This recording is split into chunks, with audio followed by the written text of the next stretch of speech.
Hey guys, welcome to Nicole's Productions, and in this video I'm going to talk to you guys about the Google's next flagship phone, the Google Nexus 4. So let's get started. Okay, to start off with, let's start with the SoC, or the system on chip. The Nexus 4 will be packing a quad-core Snapdragon S4 Pro CPU, and the clock speed will be around 1.5 GHz. And it's going to be paired up with Adreno's 320 GPU, and this entire system on chip, or SoC, will be based on ARM Cortex A15 CPU architecture. Now this CPU architecture is the next step, or the bump up from Cortex A9 CPU architecture, which is the previous gen. Now the previous Galaxy phone, the Galaxy Nexus from Samsung, was supporting the Cortex A9 architecture, and this newer A15 architecture will be much better and much more efficient and faster than the previous gen Cortex A9. So the performance to expect from this system on chip, or CPU, is going to be much higher than the previous gen phones. So this quad-core S4 CPU will probably blow the current phones out of the water. And compared to the previous gen Galaxy Nexus, we'll see an increase in, firstly, clock speeds from 1.2 GHz on the Galaxy Nexus to 1.5 GHz on the LG Nexus. And yes, the manufacturer is going to be LG. We're also going to see an increase, or the doubling, in the number of the cores, from 2 cores to about 4 cores. We're going to also see a bump up in CPU architecture, so it's going to be a much faster phone. The productivity wise, benchmarks wise, and overall snappiness and speed at which you get tasks done, launching apps and stuff, is going to be much faster. So moving on, we'll be talking about storage and the memory on this phone. Let me just talk about the RAM firstly. Now the Nexus 4 will be available coming with about 2 GB of RAM, and yes, it is doubling the amount of RAM on the current Galaxy Nexus. So we'll be able to do a lot more multitasking, and the phone will be able to maintain its speeds even when you're multitasking and playing games, and probably you stop a game and run another app. It's going to be all much faster, and yeah, multitasking will see a huge improvement. And this 2 GB of RAM is also what the Galaxy Note 2 supports, if I'm right. So yeah, the multitasking will be great on this. As for the storage department, it's going to come in 2 configurations as of now, which is going to be the 16 GB, which is going to be the higher end, and 8 GB, which is going to be the cheaper one. So yeah, there isn't any micro SD card slot, so what you get is basically the 8 GB or the 16 GB inbuilt memory.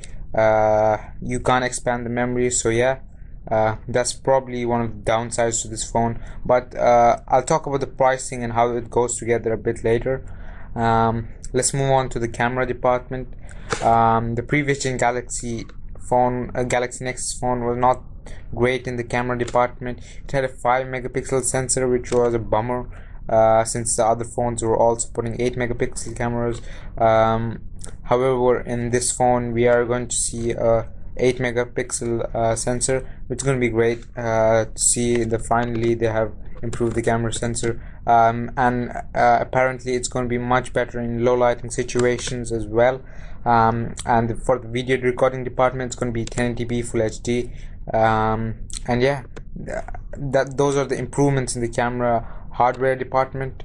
And there's going to be a new software feature that comes with Android 4.2 Jelly Bean, which this phone will ship with. I'll talk about Android 4.2 a bit later as well. But talking about this new camera feature, it's going to be called Photosphere, and it's going to be basically a 360-degree panorama, which will allow you to take pictures 360 degrees of the smartphone, and it will allow you to stitch them together into one photo. And yeah, it's going to be great. It's going to be, like I said, a 360-degree panorama. So yeah, that's a great new feature. And also the the camera interface will be revamped, and it's going to be in the demos and the hands-on videos which I've seen on YouTube. The camera improvements look to be pretty great. So yeah, that's what I had to say about the cameras. Now moving on to the battery department. The battery life on the Galaxy Nexus pretty much sucked. I had to save battery life by running it in 2G mode. I had to underclock it and do all sorts of stuff to maximize the battery life, but hopefully there isn't going to be any problem with the Nexus 4 battery life, because the battery capacity has been bumped up to around 2100 mAh or milliamp hour. So yeah, there's an increase in battery capacity, and hopefully with the new CPU architecture it is a much more efficient phone. So yeah, there's nothing much to say about the battery department. We'll move on to the main one of the main aspects of phone, which is the display. Now the display on this phone will be a Super IPS LCD Plus or Super IPS LCD 2 panel with a resolution of 1280 to 768. Now for those of you guys who are wondering, this is the same display technology used on the HTC One X. So yeah, and for those of you who didn't know, the HTC One X has probably one of the best displays out there in the market. It's definitely a strong competition for Super AMOLED screens. And it's going to be supporting not full HD. It's going to be supporting a 720p HD display, so text is going to be clear, pictures are going to be clear, there's no pixelation, and it will also support full RGB matrix. So yeah, color representation will be great as well. And yeah, that's it for the display department. And lastly, the size of the display is going to be 4.7 inches, and for those of you who don't know, some part of the screen will be taken up by the inbuilt software buttons, so we'll probably see the main screen to be around 4.3 or 4.4 inches. So yeah, that's probably it in the display department. So coming to the final part of this video, I'll be talking to you guys about the pricing and my overall thoughts and impressions. So the best part of this phone is by far the price point. The pricing on this phone officially is I think around $299 to be exact for the 8GB model, and $399 for the 16GB version, and we're basically getting around two Nexus 4s for the price of one iPhone 5 unlocked. So this is how cheap you're getting it basically, and it's really aggressive pricing from Google. I don't know how they're planning to make a profit on these devices. I think they're probably looking to obtain their profits mainly by the sale of apps and things on the Play Store. And as you know, the Nexus 4 devices are already Google Play Store optimized, and they're built around the Google Play Store experience and stuff. So yeah, we'll definitely be seeing an increase in the Google's market share, and hopefully if they continue to price their products at this price, we'll probably see a huge increase in Nexus devices, and hopefully the popularity for these devices will go up. And this was basically what I wanted to tell you guys about the pricing. Now I'll also talk to you guys about my impressions and my thoughts about it. In my opinion, it's probably the best phone out there right now. It's fresh on the market, it's running the latest specs, it's running Android 4.2 Jelly Bean, it's running like one of the best software to hardware combinations out there. So, and especially with that price point, you can't go wrong with it. It's so cheap, you can't really go wrong with this device.